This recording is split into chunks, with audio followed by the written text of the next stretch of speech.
I made some bad decisions that I've actually witnessed. I mean, there were times where, we got into drinking and experimented with drugs. I respect his honesty in doing that. It's just not a good idea for people running for president of the United States, who will potentially be the role model for a lot of people, to talk about their personal failings when they were kids.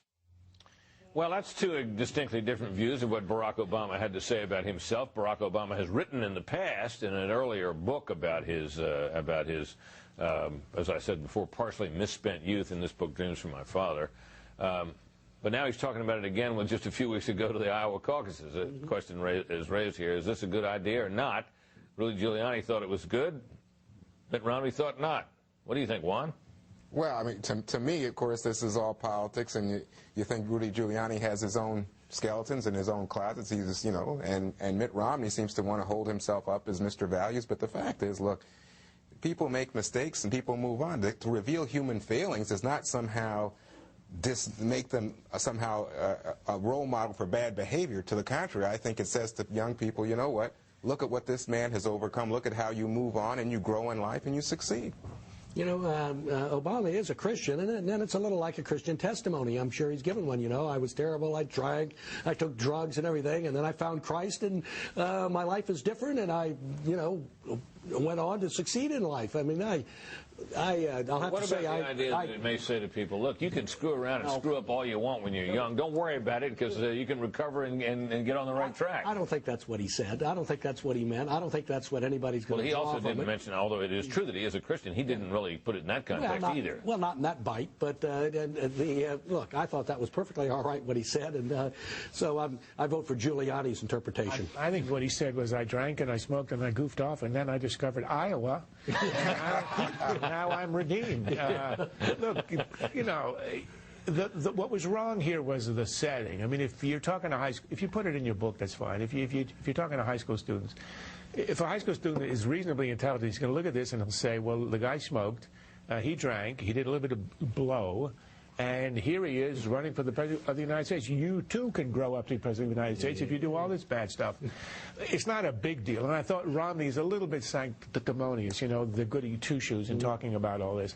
Giuliani, of course, has his own, as you say, skeletons in the closet. So, of course, he wants a full disclosure on everybody and essential amnesty on all of this past stuff.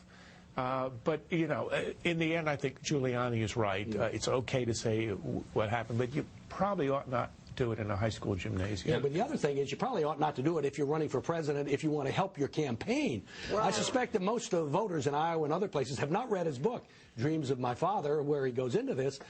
This will be the first time they've heard it, and may not like it. Well, adults I'm talking about. Here's the other, I think that for kids, look, high school kids, believe me, they know about drinking and drugs and sex, okay?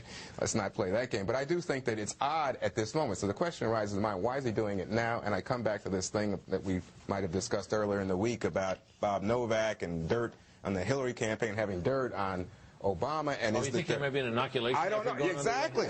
Look, how could that be some secret stuff they're holding? I know, but there might be details. Who knows? Could be. If you've got to choose between a motive that is calculation and the other is it was a slip, I go with slip. Yeah. Well, let's hope.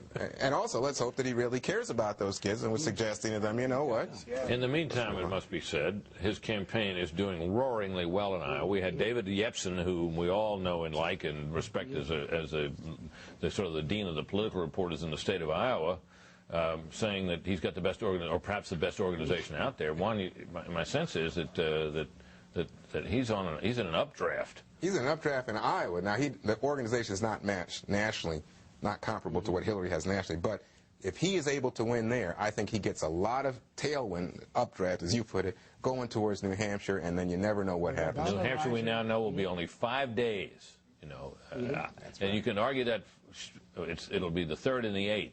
You can argue that flat around, I suppose, Fred, in the sense that it may allow for the maximum effect, or maybe not, of the tailwind you get out of Iowa if you win. Helps the winner. Helps the winner. Or helps whoever is the big story coming out of Iowa. Could be somebody being a surprise second. Mike Huckabee being a surprise second. Well, he's not being a surprise second anymore. Okay, well, and he'll still be a surprise second to me. Okay.